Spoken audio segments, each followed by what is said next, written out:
జేబేరీ సంస్థ యాక్చువల్గా 2011లో స్థాపించబడింది. ఈ జేబేరీ అనేది ప్రజల్లో ఆల్మోస్ట్ చైర్మన్ గారు మురళీమోహన్ గారు అంటే అందరికీ తెలిసిన అతను, సినీ నటుడు.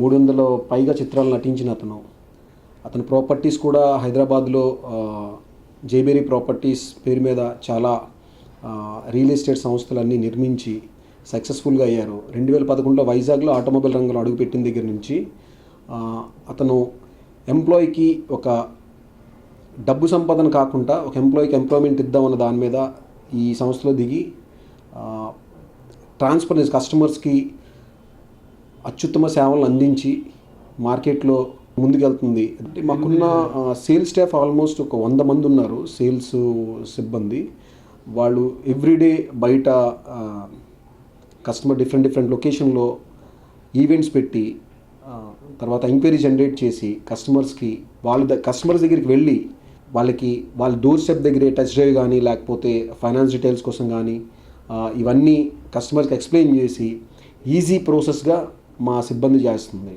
ట్రైన్ సిబ్బంది అట్ ద సేమ్ టైం మా ఇంటర్నల్కి వచ్చేసరికి మాకు ట్రైనర్ ఉన్నాడు. ఆ ట్రైనర్ ఈ సేల్స్ పీపుల్కి keep on systems and process మీద ట్రైన్ చేస్తూ వాళ్ళని ముందుకు నడిపిస్తున్నాడు. అంటే మార్కెటింగ్ యాక్టివిటీస్ అండి. యాక్చువల్గా ఇది జేబేరీ అన్నది మేము చేసే పైన యాక్టివిటీసు అదని కాకుండా మారుతి వాళ్ళు కూడా కీప్ ఆన్ అడ్వర్టైజ్మెంట్స్ ఎవ్రీడే వాళ్ళు స్కీమ్స్ మీద తర్వాత ఆఫర్స్ మీద అడ్వర్టైజ్మెంట్స్ ఇస్తూ కింద డీలర్ ఛానల్ నెంబర్స్ అవి ఇస్తున్నప్పుడు కస్టమర్స్ కూడా ఇప్పుడున్న మారుతి డిమాండ్ బట్టి కస్టమర్స్కి మేము స్టాక్ అందించలేనట్టు పొజిషన్కి వచ్చింది. ఒకప్పుడు కార్లు ఉండి కస్టమర్లకి ఇంకా ఎగబడి కొనే రోజులు కాకుండా ఇప్పుడు మాకు సప్లై తక్కువ ఉండడం వల్ల కొద్దిగా టైట్ అయింది మాకు సిస్టమ్ కూడా. దీని గురించి మారుతి కూడా పెద్దగా స్ప్రెడ్ అవుట్ చేస్తున్నారు. 3rd ప్లాంట్ కూడా ఓపెన్ చేస్తున్నారు గుజరాత్లో. వచ్చిన తర్వాత ఇంకా కస్టమర్కి క్విక్ డెలివరీ సిస్టమ్ వెంటనే కార్ కావాలనుకుంటే అన్ని కలర్లోని అన్ని వేరియంట్స్లోని ఉండే విధంగా మారుతి కూడా ప్లాన్ చేస్తుంది. దానికి తోడు జేబేరీ సంస్థ మారుతి చెప్పిన విధంగానే పనిచేస్తుంది. మర్చిపోలేని సంఘటన అంటే ఏం లేదండి. ఒకరోజు నైట్ 2 o'clockకి నాకు ఒక ఫోన్ వచ్చింది. కస్టమరు యాక్సిడెంట్ అయింది. ఆ 2 o'clockకి కాల్ చేసేటప్పుడు నేను మెలకుగా నుండి కాల్ లిఫ్ట్ చేశాను. లిఫ్ట్ చేసిన వెంటనే కార్ యాక్సిడెంట్ అయింది అనగానే నేను వెంటనే ఆ కాల్ని మా వర్క్షాప్ 3-4 కాల్ చేసి ఆ కస్టమర్ దగ్గరికి పంపించి అక్కడున్న ఆ సిచ్యువేషన్లో ఆ యాక్సిడెంట్ అయిన సిచ్యువేషన్లో ఆ కస్టమర్ అన్న అతను చాలా భయంపడుతూ ఆ నైట్ 2 o'clockకి ట్రావెల్ చేస్తున్న మధ్యలో నేను రెస్పాండ్ అయ్యే విధానంకి అతనంతా నెక్స్ట్ డే నా దగ్గరికి వచ్చి ఈ వాజ్ సో అప్రిషియేటెడ్ అనమాట. అంటే మీరు చేసే సర్వీస్ ఆ టైంలో నేను మర్చిపోలేందే అన్నారు. ఇలాంటివి అంటే I'm saying only one example, but ఇలాంటిది చాలా ఉన్నాయి. మాకు వచ్చేవన్నీ ఇవే. మేము బెస్ట్ సర్వీస్ ఇస్తే మాకు హ్యాపీగా ఉంటుంది.